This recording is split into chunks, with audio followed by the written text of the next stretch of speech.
Introduction to Siddhis.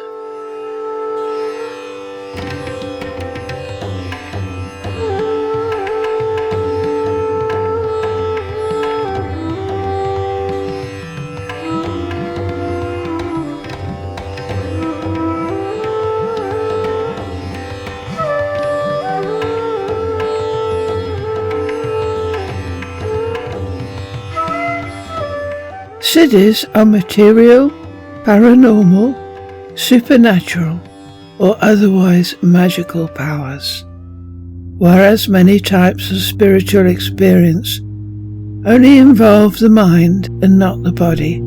Siddhis use the mind and spiritual attainments to affect material things. A simple example might be to use the mind and spiritual practices to warm the body, a practice called tummo in Buddhism. They are thus magical powers, and the magician in the tarot pack was skilled in these techniques. In contrast, the mystic fool, or hanged man, only used his or her mind to affect the mind of themselves or others. Spiritual powers were often thought of as greatly superior to magic ones, as magic powers were usually only used to benefit the magician, whereas the purely spiritual practices often benefited humanity as a whole. The purely spiritual practices also often involved great sacrifice and suffering. As such, they were held in high esteem. Buddhism teaches that after a practitioner achieves a certain degree of realization, spiritual power develops. Anyone who has spiritual cultivation can develop some kind of supernormal powers. Siddhis are recognized in Hinduism, Buddhism, Shaivism, and Jainism, and are found in, for example, Patanjali's Yoga Sutras, the 6 Yogas of Naropa, and the Srimad Bhagavatam and 5 Siddhis of yoga and meditation. They are, rather frustratingly, not consistently named or described in any of the literature.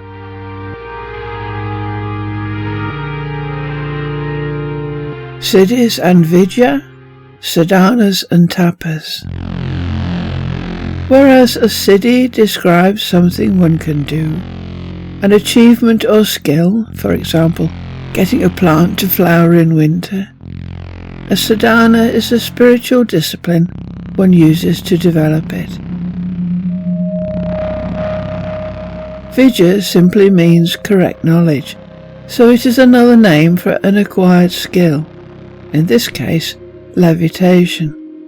Siddhi and Vidya are often used interchangeably in English translations, but as long as one remembers that they can be loosely looked on as a skill, for example walking on water, whereas the methods used to develop the skill is via the sadhana, you will be on the right path.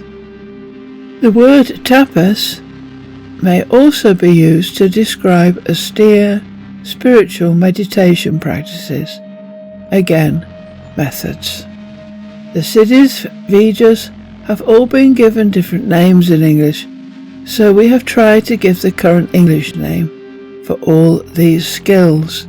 So, for example, levitation.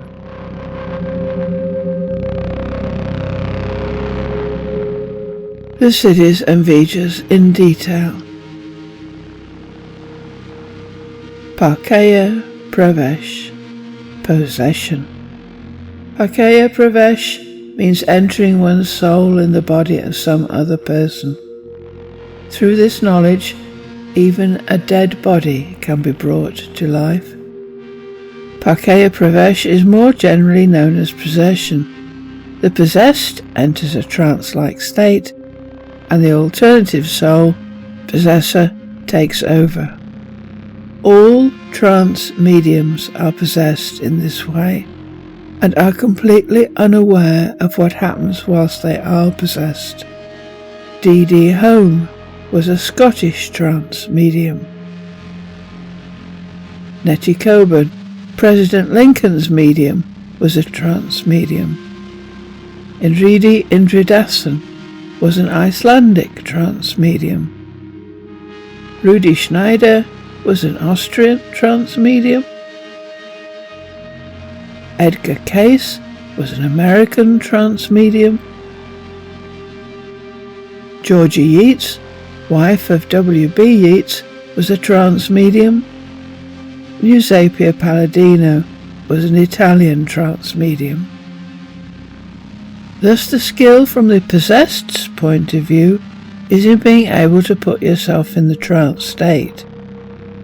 The skill from the possessor's point of view is in being able to control the person in the trance. Two different skills, needing two different methods. It is also possible for a person to be partially possessed, as in the case of Peter Sellers. Peter was thus able to put himself into semi-trance in order to find a suitable possessor. But by far the most unnerving form of possession is the reanimation of dead bodies and the resulting zombie. The magician is the possessor. This type of possession was first described in Willie B. Seabrook's The Magic Island, 1929, and used in Michael Jackson's music video, Thriller, 1983. Adi Vija, being able to go without food or drink. On acquiring this Vija, a person neither feels hungry nor thirsty, and he can remain without eating food or drinking water for several days at a stretch. Several yogis of the Himalayas can do this because they have no need to find food or empty their bowels, meaning they can stay in one location. It has been reported there is a yogi that lives on the peak of the holy mountain Arunachala that has not had anything to eat since 1990. Ka Adivija, Tummo and firewalking.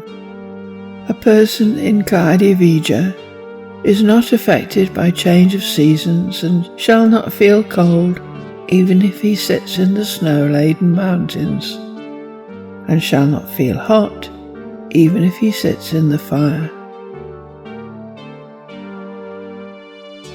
One can see why this siddhi is of use to the yogis of the Himalayas, where it is called tummo. However, Wim Hof also uses the approach in his Iceman demonstrations. Being impervious to fire is used when firewalking, a common shamanic skill. D.D. Home, when in a trance, also became impervious to fire. Madalasa Vija, growing and shrinking. A person becomes capable of increasing or decreasing the size of his body according to his wish.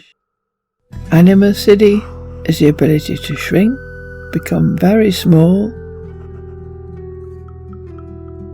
And Mahima Siddhi, the ability to envelop the universe, become very big. We have no examples of this siddhi, although Lewis Carroll described the existence of both in Alice in Wonderland and Alice Through the Looking Glass. She found herself sitting quietly under a tree while the gnat was just over her head.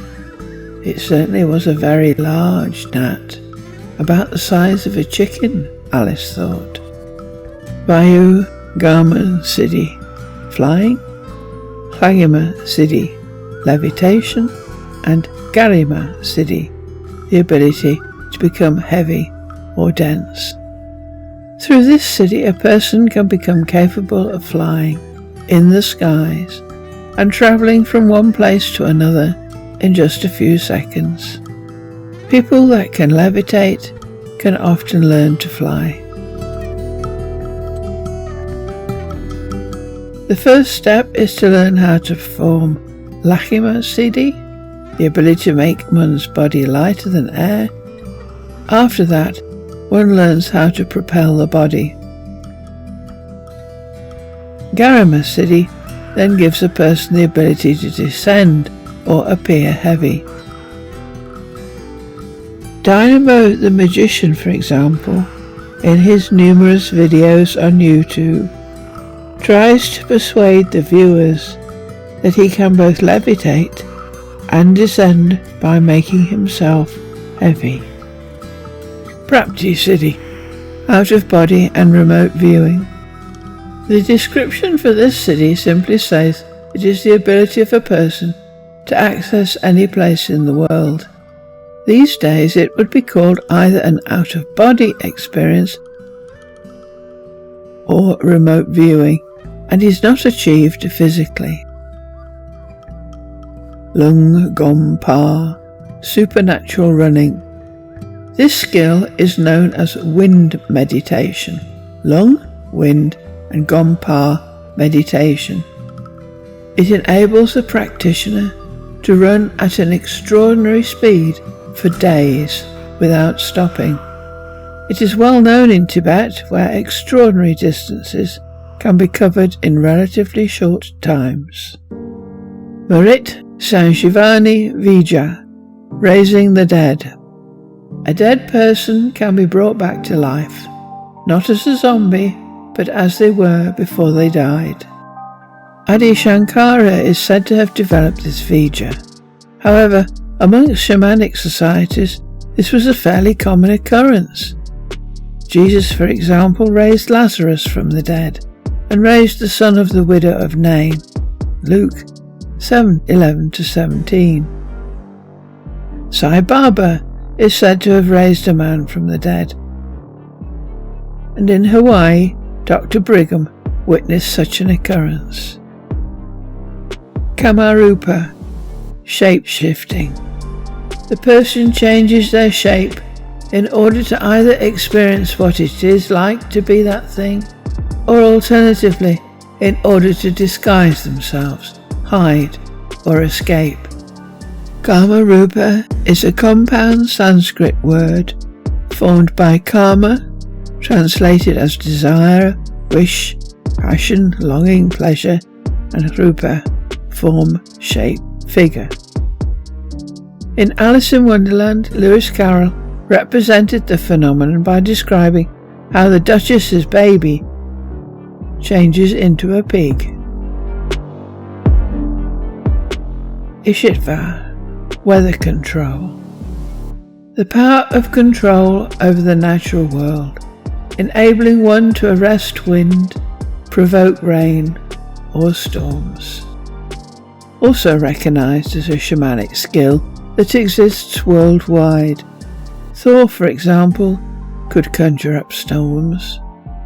Prapti Siddhi, materialization, apporting. Materialization or manifestation is the creation or appearance of matter from unknown sources. Apporting is the disappearance and subsequent reappearance of matter. In Alice Through the Looking Glass, Alice apports herself from one side of the mirror to the other. Having said this, we have many examples of actual apports that were recorded by Charles Fort. The Cheshire Cat was another fictitious example of materialization, where Lewis Carroll also described the ways it could materialize, slowly or suddenly, and as a complete cat, or only its head.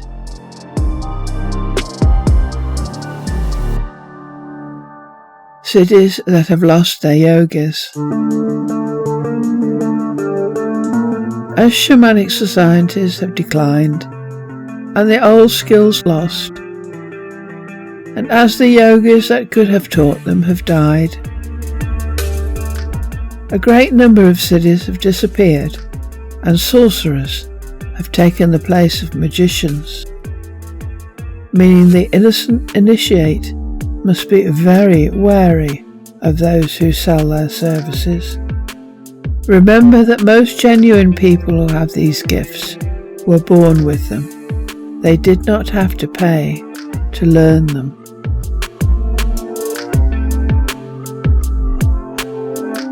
In summary, both Siddhis and Vijas are magic powers, whereas both sadhanas and tapas are the methods used to attain them. These skills can be very useful. Keeping warm, for example, might have been exceptionally useful. When the temperature reached -10 degrees C in the UK and -60 degrees centigrade in Canada. But magic powers should never be looked on as an end in themselves, because as Buddha said, "My teaching uses morality to change others and compassion to save living beings. It does not use magic to impress and confuse people." As such, in general, Siddhis are regarded as possible, but a diversion from a Buddhist's real objectives.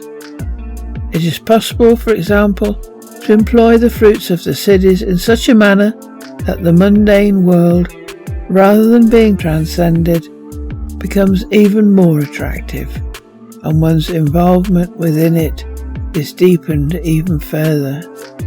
Indeed, by abusing the power, you can lose it.